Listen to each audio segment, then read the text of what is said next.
Gobbet, hello. Gobbet's nest is pretty much what you'd expect. Piles of clothes on the ground, an overflowing garbage bin surrounded by stacks of instant noodle packets, and towers of tinned oysters. Avant-garde posters haphazardly thumbtacked to the walls, overlapping in some places and peeling in others. It feels a lot like an art school dorm room. Gobbet reclines in a corner, cradling a bowl of soup in her hands. At her feet, a cast iron pot simmers away on an electric hot plate. The contents are typical Hong Kong comfort food. Chicken-style soya broth, elbow macaroni, tinned ham, and a heaping scoop of egg-flavored mycoprotein. Mycoprotein. Myco is mushroom, right? So it's fungus, pretending to be eggs. As you wind your way through the piles of dirty laundry, Gobbet slowly lifts her head from her bowl to acknowledge you.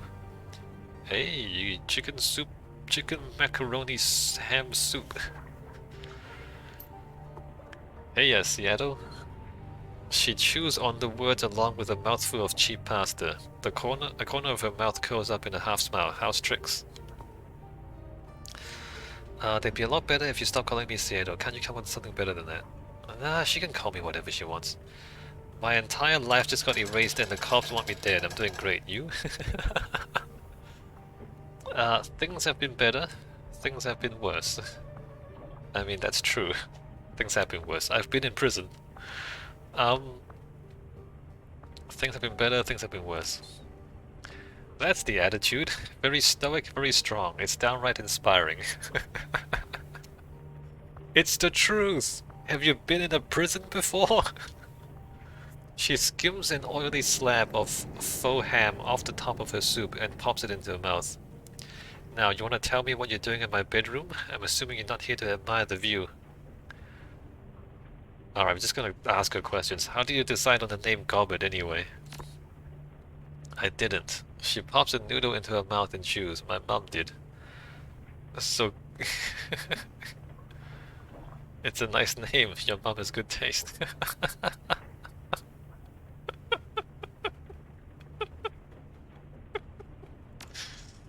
She smirks. I'll make sure to thank her for you.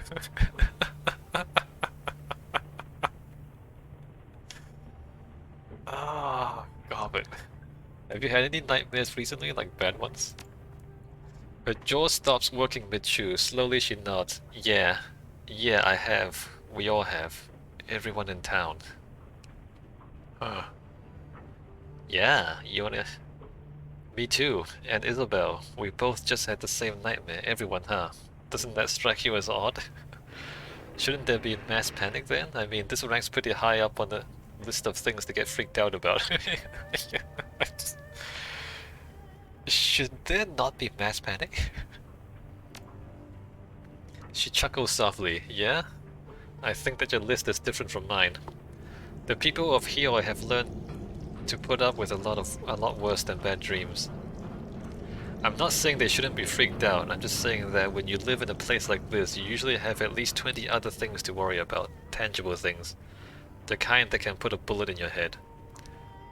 I feel like these dreams will become tangible soon, Gobbet. In my professional opinion, the dreams are coming from inside the walled city. All of the negative energy that's pent up there, all of that pain and anger and poisonous chi is leaking out. And it's getting into our heads while we sleep. It's pretty freaky, more so than the people here are prepared to understand. Yeah, no, exactly. You're a shaman, Gobbet. And I'm a mage. Can we talk about how dangerous this is? If you're so sure of that, why stay in Kowloon? Why not pick up and leave? You think that this is a magical phenomenon then? You've been watching too many horror movies. So you think this is a magical phenomenon then? Yeah, I think it is. Want my personal opinion? The walled city is cursed. Deep down, I think that everybody knows it, and we live in its shadow. That's bound to mess with your head, you know? And it is. But they're just dreams. It's not like they can hurt us, right? I think they can, Gobbet. Who says that they can't? She tries on a smile, fails, does her best to laugh it off. Don't worry, Seattle, we'll be fine here. But let's talk about something else, huh? No, Gobbet, we need to solve what this thing is. I don't like thinking about the walled city very much. Too many old fears and bad feelings. You know what? It feels bad, so I'm just gonna pretend it's not there.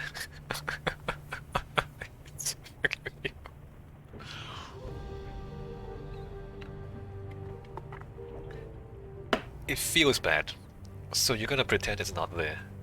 Gobbet, it's not going away. If you're up to talking about it, I wanted to go over the ambush back on the docks with you. Yeah. She nods slowly, frowning. Yeah, I figured you would. That was a hell of a thing, right? I'd like to go a little further than that. It was a clusterfuck of epic proportions. You could say that. I've been through worse. You know what? Let's just say what it is. It was a clusterfuck of epic proportions. She nods. Yeah, that it was. Nightjar and Gutshot were two of the strongest men I've ever known. Quality Shadowrunners, both of them. I've watched those two fight through situations that'll kill anyone and come out on top. And how do they go out? She mimes holding a rifle, making a show of peering down the scope. Bang, bang, dead, dead. No blaze of glory, no final speech, just extinguished. Smashed like bugs. That's how wars usually are. I mean, I know we're playing video games and maybe you watch movies and you think there are heroes. There aren't. Like, in a real firefight, people just get caught by stray bullets and they die. And there's no heroism. Oh, like Saving Private Ryan? Like the opening scene of Saving Private Ryan? Like, you just get hit by a stray bullet and you're dead. And that's it. They went quick and clean. We should all be so lucky. We would have gone the same way if you hadn't gotten us out of there. They knew the risks when they decided to run the shadows in an occupational hazard. Let's not dwell on them dying. We would have gone the same way if you hadn't gotten us out of there. She absent-mindedly raises her bow to her shoulder. A rat crawls over the slope of her back and lowers his head to lap at the broth. It was more rat than me. She used the one who grabbed me by the gut and led us to that sewer entrance. All that I did was follow. So rat is her totem. I'd like to learn more about rat. What kind of totem is she? She slurps thoughtfully at her soup. A clever one. She's gotten me out of more trouble than I care to mention, gotten me into a fair amount of it too. But I can always count on her to lead me out of hot water when I need her to. I can feel it in my belly, you know, sort of a tugging sensation. I've long since learned to follow it. I wasn't aware that totems took such direct control of their shamans.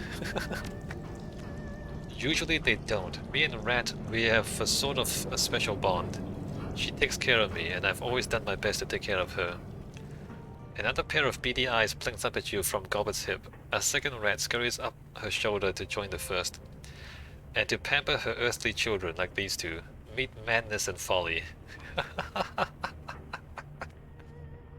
Madness and folly. Are they just normal rats then? I thought they might have been spirits or something.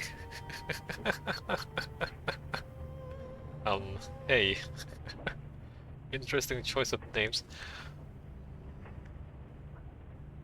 Should I? I should. So this, hey, this is like, you're directly addressing the rats. I'm gonna directly address the rats. Hey, hi. They say hi. She brushes her fingers across the white rat's mottled coat. Don't trust folly, she bites.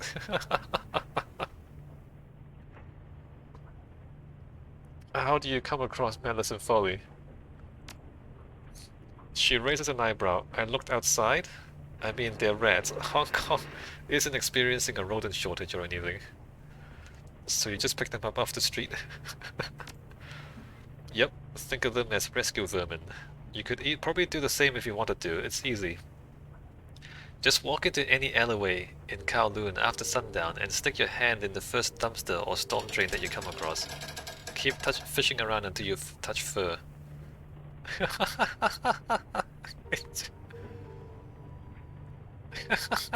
To grab a rat off the street? That sounds like a really bad idea. Yeah, in retrospect it might have been. She continues to brush Folly's coat. The creature chirps happily at her touch. Odds are about 50-50 that you get your hand chewed off. I probably feel bad about that. You have a rat totem, Gobbet. You are safe with the rats. I'm not safe with the rats. The rats will kill me. Do you always let your rats drink out of your own bowl? She shrugs. Sure, why not? We're all part of the same nest. Makes as much sense as anything else, I guess. Of course it does. Besides which, I get shot at for a living. I've got bigger things to worry about than a few stray hairs in my noodles. You seem pretty comfortable with all of this, been running the shadows for a while. She dips her chin a long time. Started when I was just a kid. Oh, you're still a kid now, Gobbet. What are you, 19? Yeah, let's not do that. It's amazing you've lived this long. No, she's got a totem protecting her. Yeah, I get it, you've seen a lot of action then. She rolls her shoulders. Plenty. Been in more firefights than I can count. You're pretty new at this, you and Duncan both, it shows. She takes a moment to study you. Slowly, her mouth tilts into a smirk. What you need is a wizened mentor, an experienced runner from whose experience you can benefit. I'm thinking that might as well be me. Okay, Gobbet. You aren't wizened, Gobbet. Back in Seattle, you couldn't even order a drink without a fake ID. No, let's go with it. I'm just gonna roll with it. Sure, why not? I could use the advice. And I don't see Isabel volunteering for the job anytime soon. You're in? Good.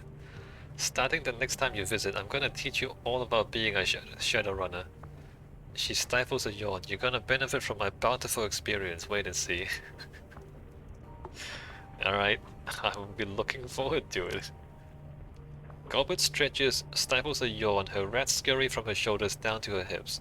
She taps the simmering pot on the floor with her boot. The soup inside has reduced down to a thick, viscous gravy. You know, Seattle, this has been a nice chat and all, but it's getting late, and I still have the rest of a hot pot to power through. So without wanting this to get awkward, she glances towards the door. I could help you with that if you wanted. Can I eat her food? Say no more. I'll get out of your hair. Take it easy, Gobbet. I could help you with that if you wanted. Yeah, no, let's not. Let's not offer to eat her food. Alright, say no more. Take it easy, Gobbet. Yeah, you too. Alright.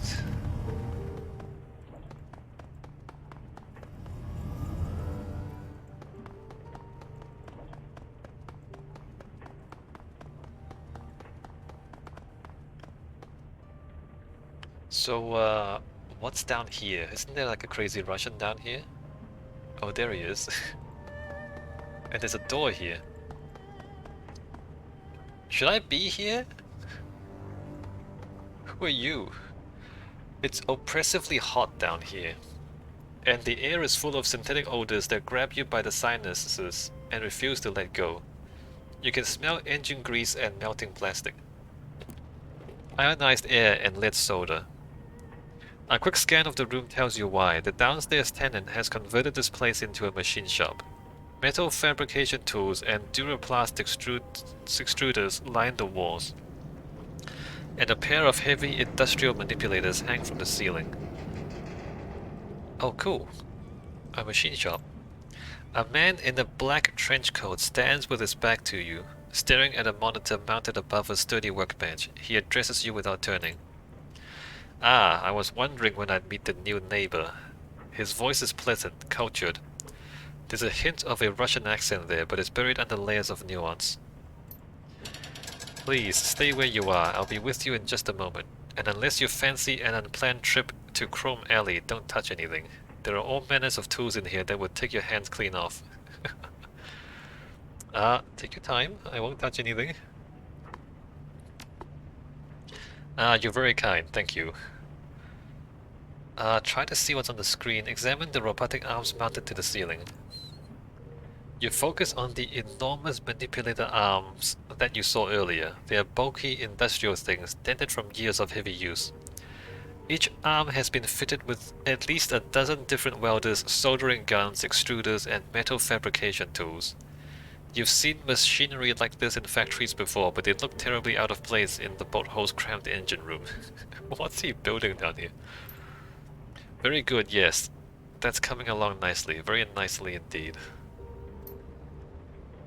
He turns towards you, smiling, and for the first time you can see his face. He has broadly handsome Slavic features and a chiseled jaw. His eyes are like flecks of ice.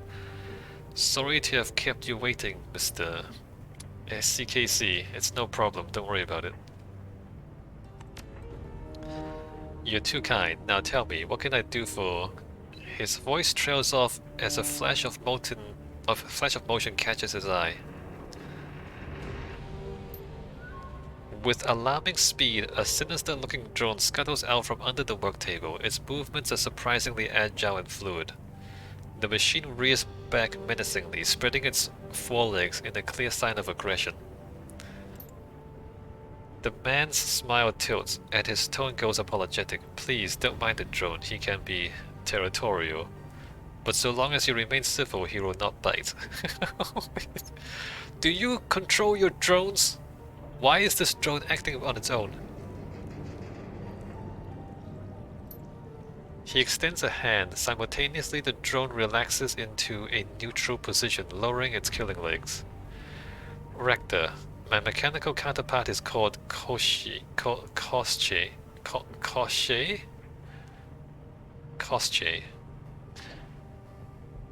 A pleasure. Slap him 5. Sup, man?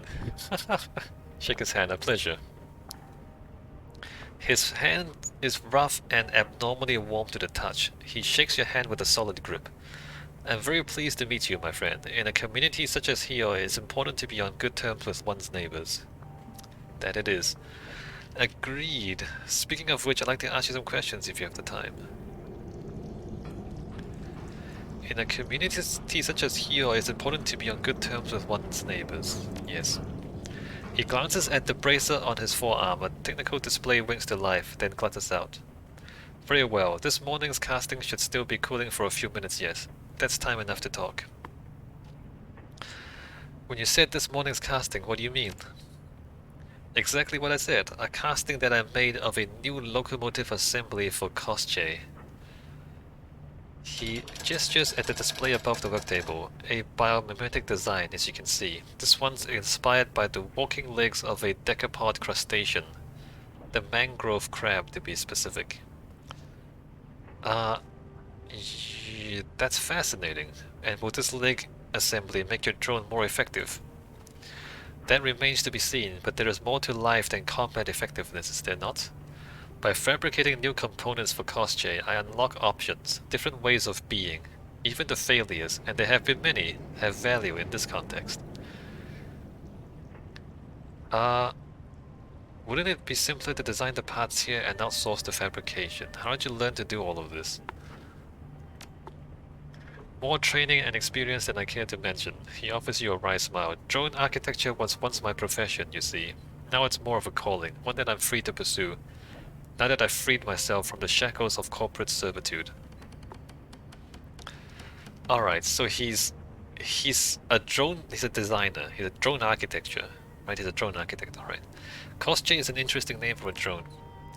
Yes, I suppose that it is. Not many riggers would name their most prized possession after a villain from a fairy tale.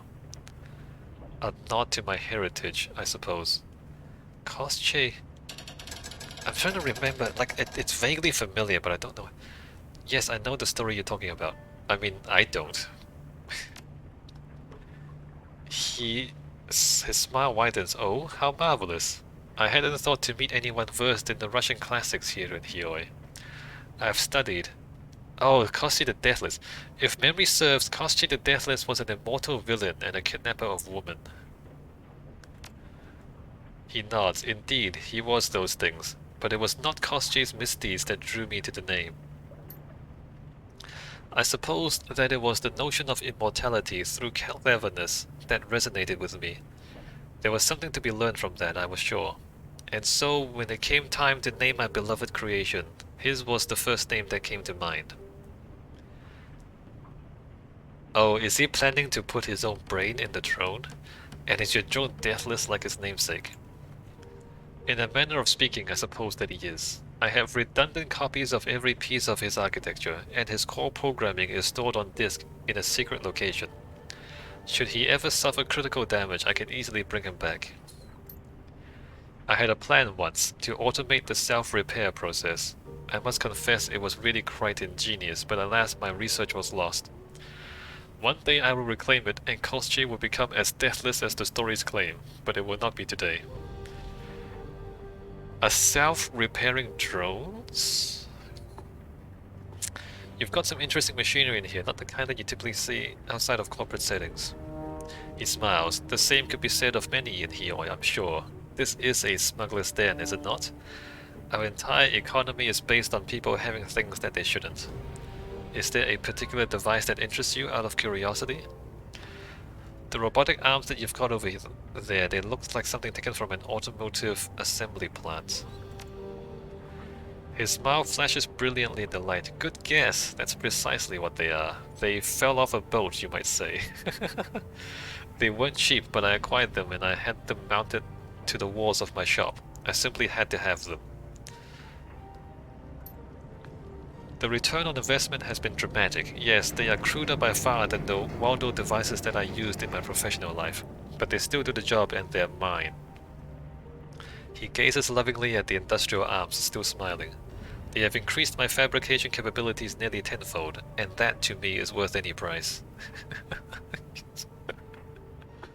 So are you just making one drone? Like what are you... Are you Russian? I thought I caught a hint of an accent. He nods. You have a good ear, I'm impressed. Yes, I grew up in Nizhny Novgorod. Nizhny Novgorod? I went to school there, started my career there in the industrial sector, a fairly common story, I'm sure. But I have also traveled a great deal, and in so doing I have absorbed a number of other languages and dialects. How many languages do you speak? Counting Russian and Cantonese, 15. He shrugs apologetically. It shames me to admit that I'm only literate in 12, however. Is that so impressive? You're either way too hard on yourself or acting ashamed to cover up the fact that you're bragging. Why bother learning all of that organically? With the right nose softs, you could speak as many languages as you like. Why bother learning all of that organically? With all the right nose softs, you could speak as many languages as you like. Very true, but I can be an obstinate man. When I set my mind to something, I cannot rest until it is achieved. I determined when I was very young to hammer languages into this complicated lump of meat that we call a brain. And so, while the use of nose softs could easily accomplish the same ends with a lot less work, I've committed myself to learning the old-fashioned way. You said that you used to work for a corp. Whose payroll were you on? He sighs. That is something of a sore subject. My departure was involuntary, you see. I did not part ways with my employer under the best of terms. I would tell you that I worked for Christian Evicor, but you'll forgive me if I don't want to go into detail. Alright? What? He probably did something bad. Giving all this machinery running can't be cheap. How can you afford it? Freelance. At the risk of sounding immodest, I've commodified myself rather well. There are always corporations in need of design consultations. You'll be surprised how lucrative such work can be, and there's always other work that I can turn to in a pinch. You said you did other work besides consulting. Care to tell me what kind? He pauses, and for a second something flashes in his eye. Koschi lowers his body into a crouch. A rather personal question, wouldn't you say?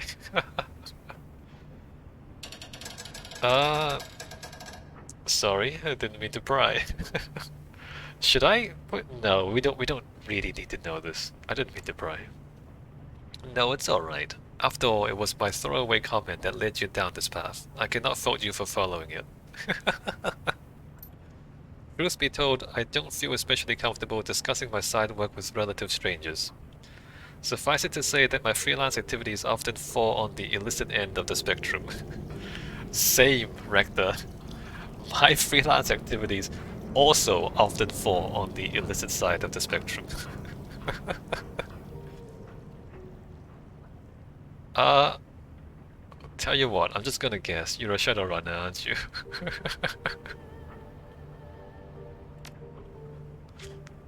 He gives you a shallow nod. I dislike the term, but yes, I run the shadows. What gave me away? Your drone? People on the up and up don't build murder bots for fun. Nothing in particular, I just get that feeling.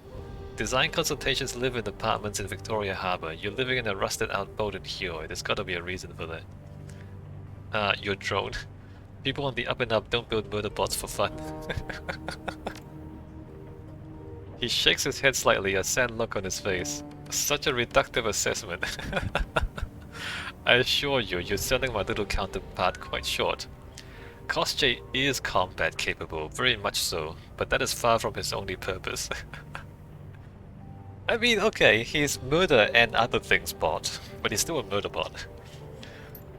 Koschei scuttles forward, its glowing red eyes low to the ground. Light glints off of the metal of its armored chassis.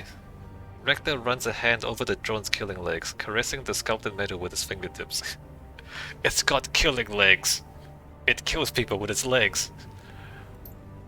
That being said, I cannot deny that Koschei's aptitude for butchery is important to my work. Should you ever get the opportunity to see him in action, you'll understand why. Seems like everybody on this boat runs the shadows. Why not pool our resources and work together? Can we get him on board? I mean, he's a rigger, right? He purses his lips, considering. A compelling offer. I'm doing quite well on my own, but I must admit that there are certain jobs for which I am unsuited. Magic eludes me, and I'm not a decker. My strength comes from material objects in the real world, solid things with mass and heft, things that I can build and operate.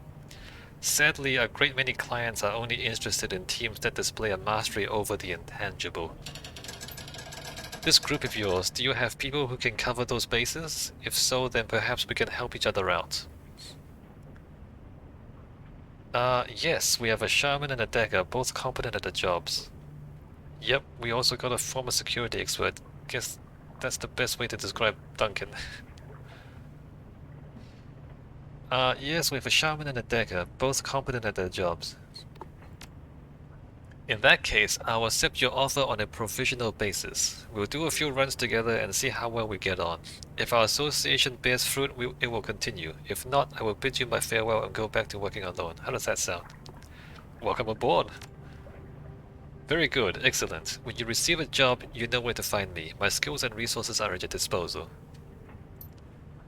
And with that, I'm afraid that I must bid you good day. I still have work to do down here. This leg assembly won't clean itself. I'll be in touch, looking forward to working with you. And I with you. So he's a loner. He's a bit of a loner. He's a solo guy. He's a rigger. Predator increased accuracy. Racter's drones gains 5 accuracy boost for all attacks. Mangler. 1 movement speed, moving 7 pounds per 1 AP. I think accuracy seems like the most important thing in this series. Shotgun mount, rotary saw.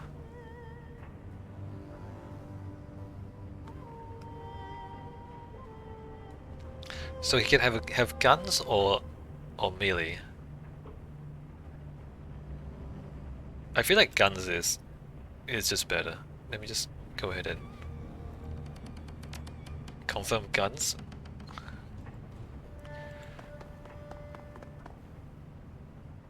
This is like, why? So he's just there in the basement, but the girls and the guys before,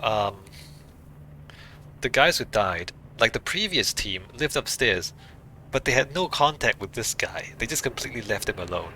But actually, he's a Shadowrunner as well. That's a little strange.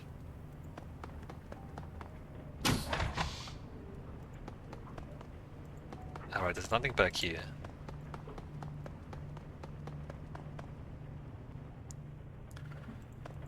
Let me just click on the computer. I do need to stop recording. I've been recording for a long time today. Your workstation and mission computer. The cool blue tones of the workstation's main menu fill the screen. A blinking message in the upper right corner notifies you that you have 6 unread messages. Okay, I'm gonna come back next time and read my emails. Alright, I'm gonna save the game here and take a break. Save. And I'll see you next time.